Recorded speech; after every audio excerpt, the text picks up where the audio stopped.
Sylvie Beljanski, it's such an honor to have you on this segment of Cancer Breakthroughs. Thank you so much for joining me. Thank you so much for having me. I'm delighted. It's not the first time, and it's always a great pleasure to come to your program. Well, I love it, and each time we chat, I'm always so you look gorgeous each time. Flattering. Well, for all of you out there, Sylvie Beljanski, she's a French lawyer by trade, is a health advocate for holistic medicine, public speaker, internationally known author and entrepreneur. She is the founder and executive vice president of the Beljanski Foundation, whose mission is to research natural approaches to cancer.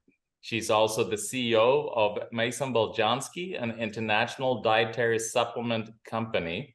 Mrs. Beljanski is the award-winning author of Winning the War on Cancer, the epic journey towards a natural cure, which has been translated in French under the title Gagner la lutte contre le cancer. How did I do? Very poorly, sorry. Gagner la lutte contre le cancer. I wanted to see how much I butchered that.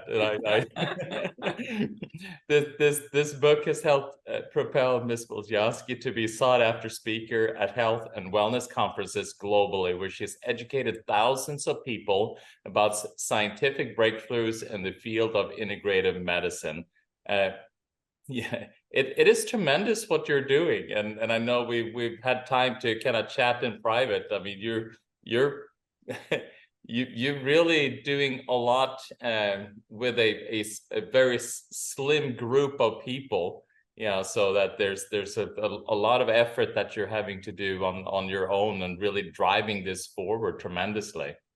Indeed, I mean, but I have a very small but very effective, very dedicated group of people I'm working with, and they do strongly believe in what we are doing, in the mission of the foundation, and therefore they give their best on a daily basis to this research program. We know that we make a difference. We see it every day.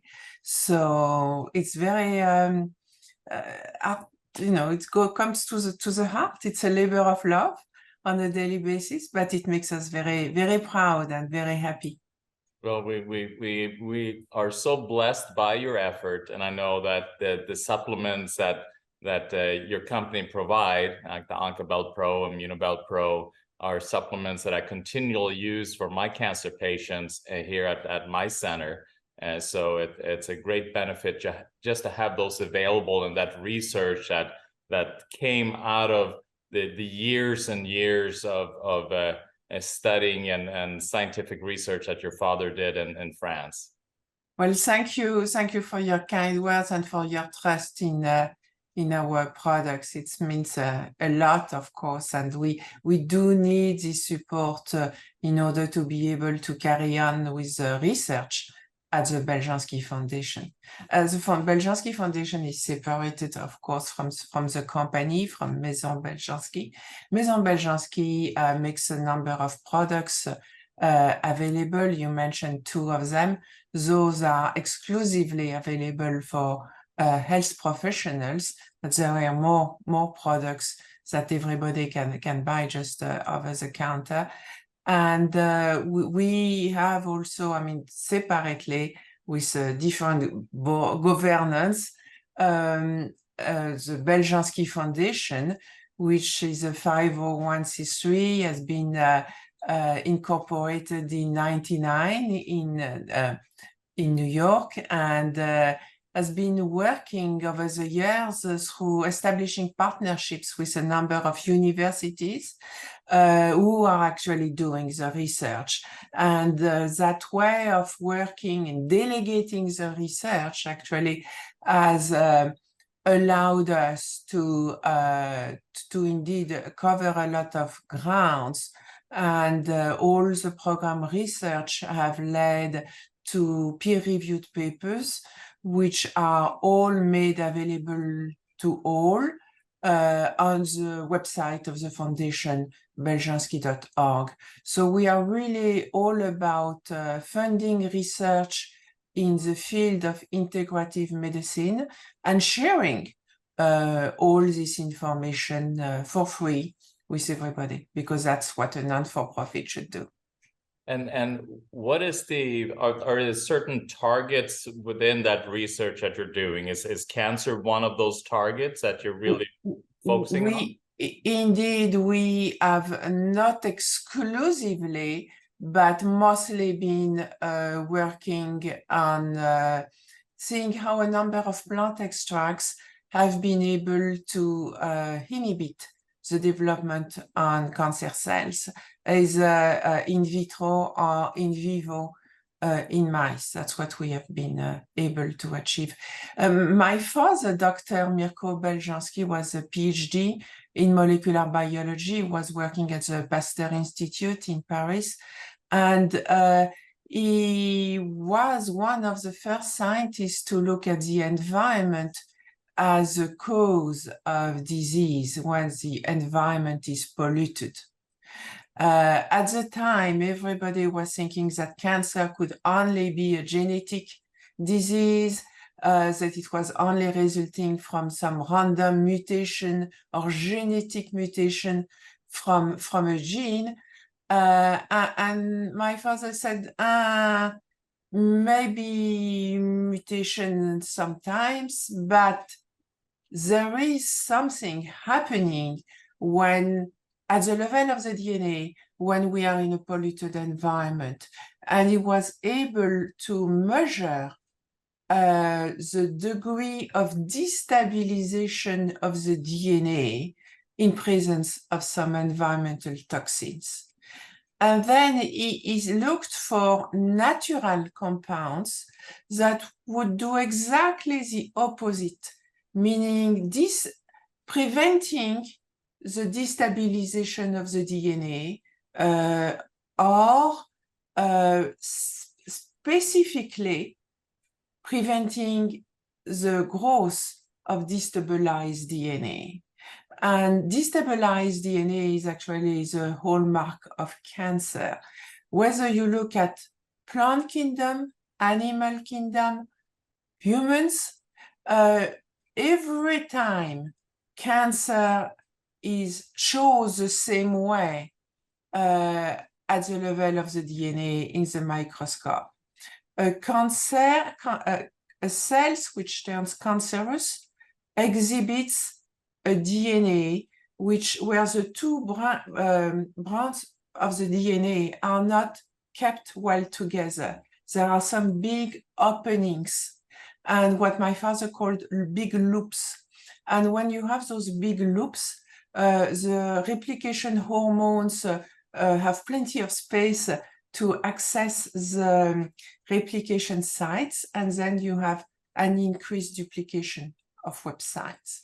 So that's how we measured this level of destabilization. And he found a number of plant extracts which are recognizing those big loops and inhibiting this destabilized DNA to grow and multiply. So just to kind of see if I get this straight, so you have the DNA strands, and then they should be tightly kind of woven, and that will then regulate the kind of space that hormones or different replication stimulation can come in. So it will kind of control that. But in a cancer, there are these, it's kind of loosely woven in a way, and you have these big loops, which will then create more space for these hormones and other kind of stimulation factors to really increase the replication of that genetic because of these loops. And then there are then plants that he was able to find then to kind of block those where those loops existed, so that it could not be stimulated. Is that what am I understanding that yes, correctly? it specifically recognizes those big loops, and it's actually able to enter those cells and the nucleus of those cells specifically, and then it induces apoptosis and other mechanism of action to destroy those cells. That's fascinating. And so with the research that you're doing, what have you seen? I mean, what kind of results are you seeing? And is there specific cancers you're targeting in regards to this, or is it more of a broader several ones? What the beauty of that, it's really first what it is specific to cancerous cells. And then it goes to all the cancerous cells. So the healthy cells are not touched. When you have a tight DNA, tightly woven DNA, the product is not going to come close, it's not going to enter those cells, it's going to be just fine, which means no toxicity, no side effect. If you do not have any cells with destabilized DNA, you are going to eliminate the product in a matter of hours. But if you have cells with destabilized DNA, which again is a hallmark of cancer, it's going to reach to all those cells wherever they are located. So now you stop thinking of lung cancer, prostate cancer, ovarian cancer, pancreatic cancer. It doesn't matter. You have cells whose DNA is destabilized or not. So you have a very broad application with the same plant extracts, actually. It's no toxicity, no side effects, no toxicity to healthy cells, and it's going to reach out to all the cancerous cells, whatever kind of cancer we are speaking about. So and what we have been able to see over the past few years with working with Columbia University, Kansas University Medical Center, for example, it's on different kind of cancer because you have, in the lab, you have to choose which cells you are going to work with. But we were able to confirm that we had similar results and great results on prostate cancer, on ovarian cancer, on pancreatic cancer. There are a number of other teams around the world who have got interested into those plant extracts and have also confirmed about colon cancer, about oral cancer, about and we have done also research recently on melanoma. I mean, the number of application seems to be endless, as many organs as we have, basically. And these, they're then your father, as he was researching, he was he was looking for all these different chemicals out there that existed, and then we're able to isolate these chemicals, within these plant extracts, correct? So he first looked for, created a database of toxins that actually do destabilize the DNA. And he thought that this database would be of great interest to people making products, manufacturers all around the world, so they could avoid carcinogens. But of course, I mean, as you know, a lot of manufacturers do not want to take their products out of the market just because there is a researcher somewhere who says that there is a carcinogen in them. I mean, they just try to ignore him, silence him. And my father went on looking for those natural compounds who would act exactly the opposite as environmental toxins. And he found a small number of anti-carcinogen compounds. Nature has a lot of anti-carcinogen. Nature is really bountiful, but some are more powerful than others. Some and my father was really keen on having products that would be selective, meaning do not harm to any healthy cell. That was really, really important to him. And to me now, because I mean, how would you make, compounds, put them, products, make them on the market, knowing there could be some risk somewhere? And one of the success of what we have been doing, of course, is this the fact that there is no toxicity associated with the products and with those extracts.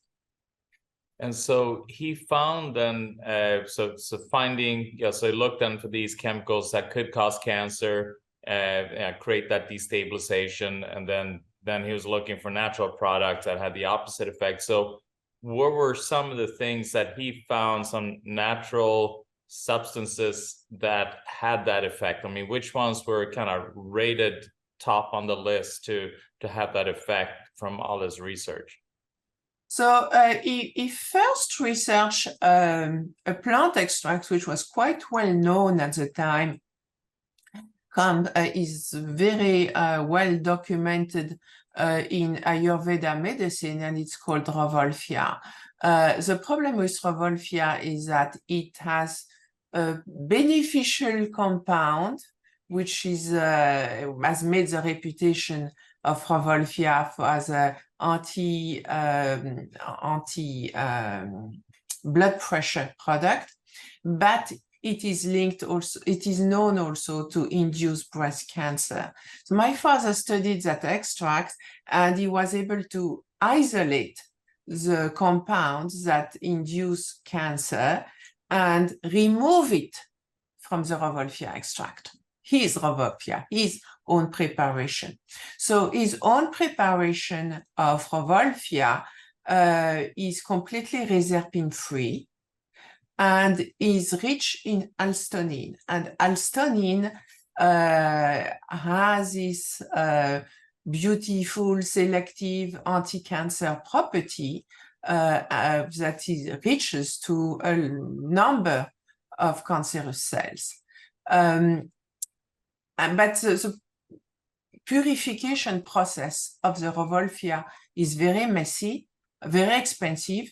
You lose a lot of product when you remove the reserpine.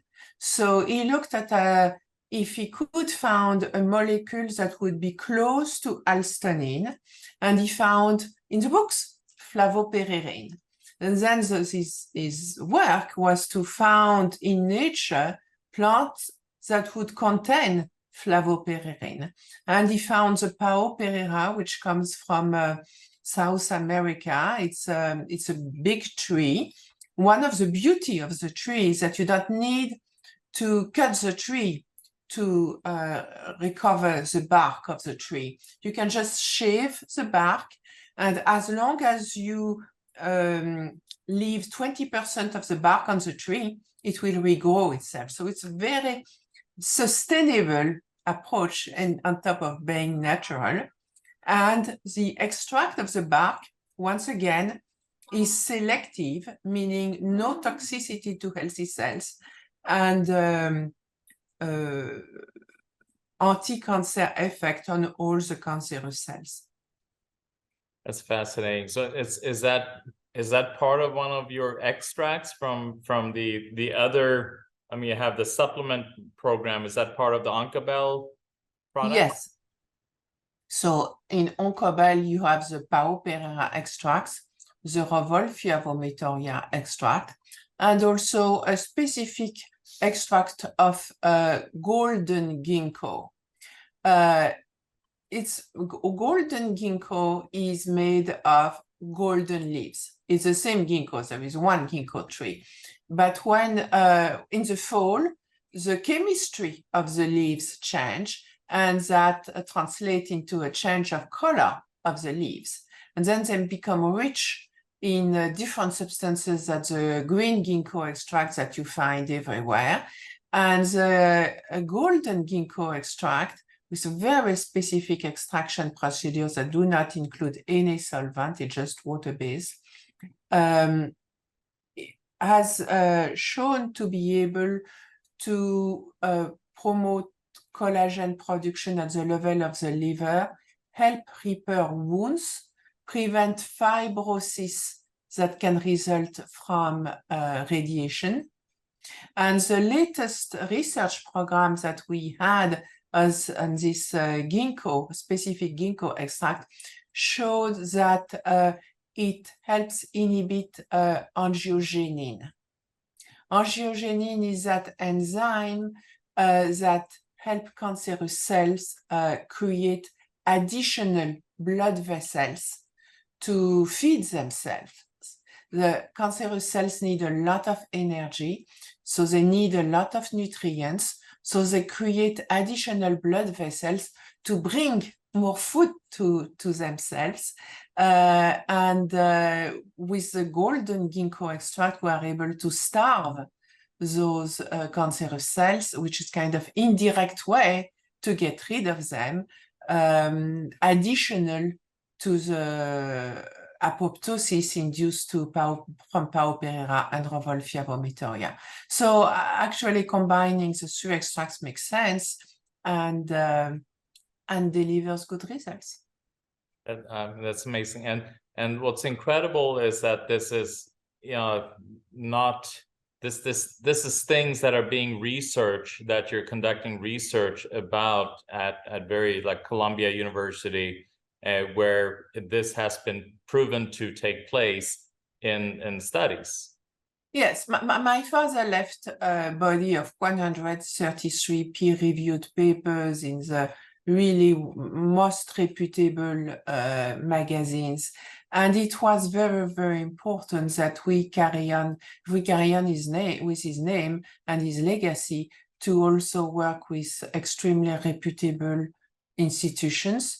So there is no discussion. I mean, people are not going to poo-poo the science. You want to make sure that the results and I mean, those universities, reputable universities, are actually excited at the idea of working on those little-known extracts because it's exciting for researchers to do something which is new and is going to attract the interest of a number of teams, actually, of scientific teams around the world. Because again, on Pauperera, for example, the flavopererin extracts, there are other teams around the world publishing on a regular basis on different applications. Yeah, and this has been the challenge always when you deal with natural substances, is to get funding for this type of research, because obviously research is not inexpensive. Universities, their labs and the staffing and all of these things all of that does cost money. It's horrendous. The cost of those studies are horrendous. Yes. But that's why, I mean, we are doing that through a non-for-profit, and I am grateful for all the support that the foundation has received over the years. And there is also, the fact that manufacturers cannot make claims. So if they cannot make claims, the manufacturers of dietary supplements, they have no incentive on funding research they are not going to be able to speak about. So it's a kind of vicious cycle. You don't do the research because you are not going to be able to exploit it and make claims. And if you don't make claims, you don't make spend on money on research. And how do you walk that line between being a dietary supplement, protected under the DSHEA Act, Dietary Supplement Education Act, versus it then being classified as a drug and pharmaceutical and has to be prescribed? So there are two things. One, I try as much as possible to make the difference between the Beljanski Foundation who is doing the research and the company who is, I mean, you will not find any claim on the website of the company of Maison Beljanski. You will not find and nothing also on the labels of the products. We are careful not making any claims. The other thing, if you look at the déchet, and thank you for mentioning it, there is a provision in the déchet saying that you cannot make claim unless you have notified, you cannot make research and claims unless you have notified the FDA before doing the research. Oh, okay. Because if you first notify the research, notify the ingredient for supplement use, then there is no evidence that you have at that time an intent to research that ingredient for research purpose. Huh. Yes, and that's where it helps to be a lawyer, correct? Well, you have to learn how to look at the text and interpret it. And maybe, you know, one could say it's a loophole, but it is there. And if you start by notifying the ingredient, then you are free to do the research later on. And another product that I love that you have, and obviously cancer patients, many of them choose to use both natural means to support the body, and then at the same time use conventional therapies like surgery, radiation, chemotherapy. And each individual has to make the decision what feels right to them as to, you know, how much they want to lean in both directions. And so the beauty is that, you know, these products are will not subtract from the efficacy of the conventional therapies, correct? Actually, what we have seen, my father was already speaking of that, but we had to do the science research again because chemotherapies nowadays are not the same molecules that what was used at the time of my father. But he was at the time speaking already of synergy of action between chemotherapies and paupera and Revolvia vomitoria. And what we have seen with modern molecules like gemcitabine or carboplatin is that there is this synergy of action. And we saw that also with the docetaxel, so different team at Columbia University, gemcitabine and carboplatin, this work was done at Kansas University Medical Center. That's very interesting because gemcitabine, carboplatin, docetaxel are different molecules. And sometimes you cannot associate them together. They want to work well together. However, every time there is a nice synergy of action with paupera and Revolvia vomitoria. That's amazing. And also one of the challenges I know that people are facing while going through these therapies are, you know, your white blood cell count goes down, your hemoglobin goes down, and then they have to stop or pause their conventional therapies just to get their blood numbers to rebound. So then we use, you know, from in our clinic, we use, you know, things like Immunobel Pro to help to support then the indeed that's a completely different line of research, but it also stems from one of my father's discoveries. He wondered, you know, he was always looking at how to help people with cancer, and how one of the side effects of chemotherapy is very often, as you said, the destruction of blood cells, and white blood cells are very often a casualty of chemotherapies. So my father said, okay, so how is the body naturally making those white blood cells? Well, they are made by the bone marrow. So how can we support the bone marrow in its work and when doing his job? And he was able to perfect those little RNA fragments which are specific to act like primers of the synthesis of the DNA of the bone marrow. And it has to be very, very specific because you don't want to prime anything else than the DNA of the bone marrow, which is going to make those white blood cells. And he was able to come up with those little RNA fragments. They come from a bacteria which is naturally present in the gut. So there is no risk of complication. It's not pathogen. It's not mutagenic. Anyway, it is completely purified. So we only keep those little RNA fragments. And it's really a shortened version of what is happening in the body.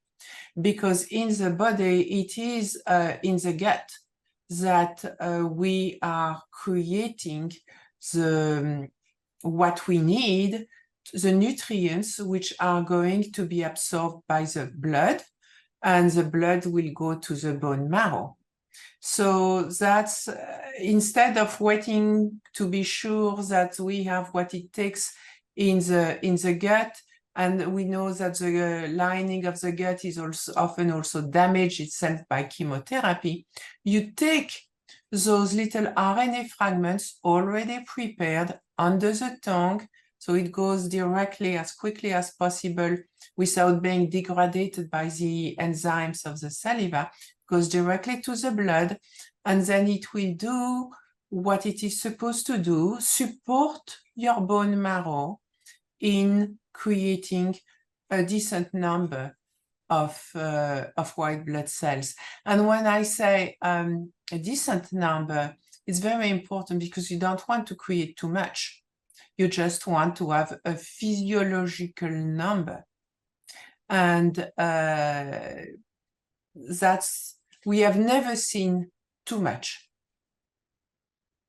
We have never seen too much. It's really the body regulates itself very nicely with this product and creates a normal range of white blood cells. What is interesting also in working by just boosting, supporting the bone marrow to do its job, that it is that the bone marrow creates a lot of different kind of white blood cells.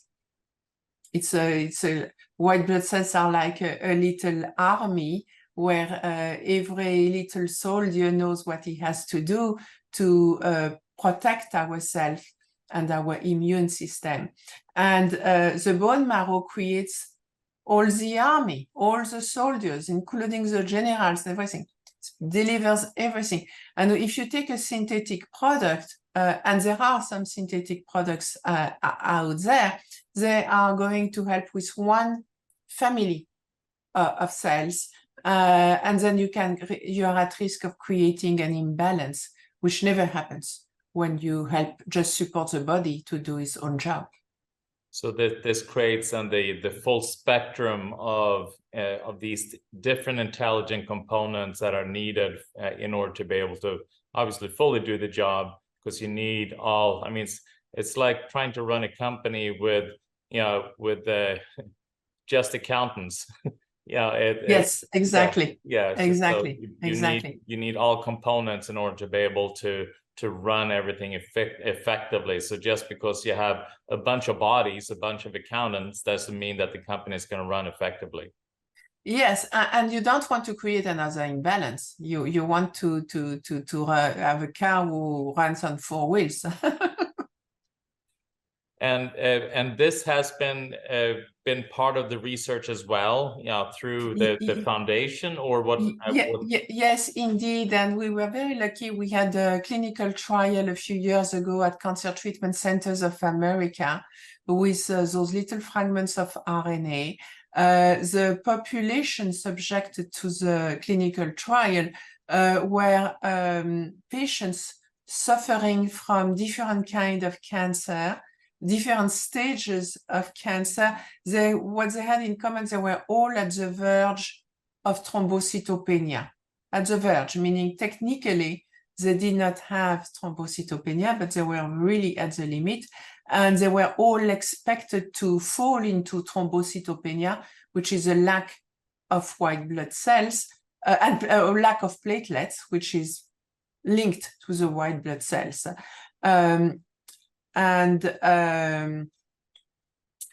If nothing was done, and if they had more rounds of chemotherapy, they were expected to all develop thrombocytopenia. The lack of platelets, which is a family of one of the little soldiers created by the blood cells, helps prevent bruising.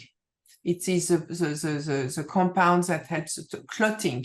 So if you do not clot properly, you can lose a lot of blood, and it really creates a lot of problem, and it's a common side effect from chemotherapy.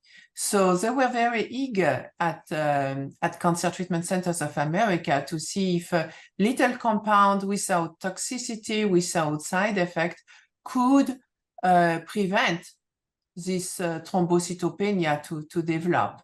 And all of the patients enrolled were able to avoid thrombocytopenia, actually. None of them developed the disease. None of them needed transfusion. And you could see that when you stopped giving them the RNA fragments, they were able by themselves, and bone marrow was able to create more platelets than it was at the beginning of the cycle. So their bone marrow had been kind of protected and somewhat repaired during their cycle of chemotherapies, actually. That's incredible. And where can people go to learn about all these studies? Where can they find them? So all the publications are available on the website beljanski.org, beljanski.org. That's where you have all the information about my father's work, and all the recent publications, and also all the events, because we are hosting a number of educational events on a regular basis to share the information about this research. And people, in addition to obviously going to the events, they also have the opportunity to donate to the foundation to support this type of research. Yes, and when you donate to the foundation, you get also invitations to the events and regular newsletters explaining how we use the money and sharing everything about how the new results are. I mean, we are about to get that. Here is the paper. We share that with you, so you know how your money is used. This is something I found a lot of people are giving to kind of well-known foundations, and they feel, they have done something good. They have their tax paper to avoid taxes. Everything is in order. But then ask them, so what has changed? I mean, how the money has been used? We hope it was good for a good cause, a good use, but people don't really follow up on how their money is used. And I do feel it is really, really important to share with people all the good results that we get on a regular basis, and let them know what they are funding, which research programs they are funding. We are now trying to fund a new research program on breast cancer stem cells. Sounds very specific, but cancer stem cells are those cells which are resist chemotherapy, and they stay in the blood during the conventional cancer treatments, and they are linked to metastasis and relapse. Conventional medicine as of today has nothing to fight efficaciously cancer stem cells. And when it comes to breast cancer, about 30% of breast cancer survivors will probably suffer a relapse of cancer. Doesn't mean that they will die of even the second cancer, but it means that they are living with this anxiety all the time, which is eating up their quality of life, and so feeling that they are like sitting ducks, waiting for those cancer stem cells to create havoc somewhere else in their body. So with the Paupera and the Revolvia vomitoria, which have been shown to be so effective against so many cancerous kind of cells, and also different stages of cancer, because we were able to test that, the Paupera, for example, on BPH, which is very, very early stage. It's just it's still benign, but it is inflammation of prostate cells, and they can this inflammation can eventually lead to cancer. Then we have also tested Paupera and Revolvia vomitoria on full-blown cancerous cells with great success. We have had a study on advanced prostate cancer cells, which do not respond anymore to hormonotherapy. And we were able to analyze the mechanism of action, inhibition of NF-kappa B, to also prevent that to develop. So we said, why not testing those little extracts on cancer stem cells? And we have already tried on ovarian and pancreatic cancer stem cells in vitro and in vivo, and it works. Wow. It works. How was that measured? How were you able to kind of recognize that it did have an impact on cancer stem cells? So cancer stem cells have different shapes. They are like there are specific shapes that you can recognize under the microscope, and researchers are able on a petri dish, for example, to count them and see if they develop or not. And then in mice, you take you induce a certain kind, you inject those cancer stem cells in a mouse, and you see the tumor grow, and then you give the plant extracts and you see what happens. And we for the animal study, we used only gavage, meaning taking by mouse, and a similar dose to what a human can take when taking supplements. So we have results that we can extrapolate by, would be do similar effect on humans. Because if you go, intravenously, which is very often done with animals, then you have something which is actually cannot translate to the use done for humans, at least by mouse.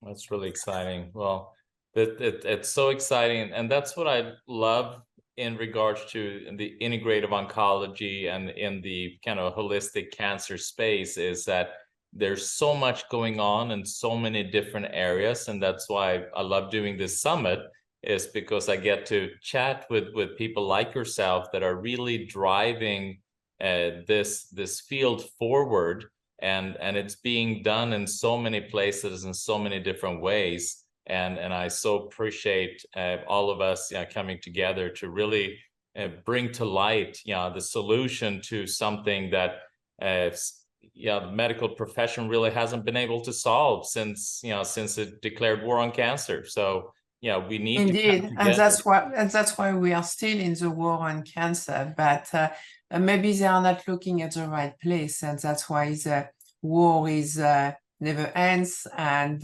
some people love to be at war because they are making money. And that's why we need to shift strategy to maybe become successful rather than just making money and being at war. Doing the same thing again and again is a definition of insanity. I love it. Well, Sylvie, it's always a pleasure, and thank you so much for everything that you're doing. Thank you so much. Thank you so much. Thank you so very much.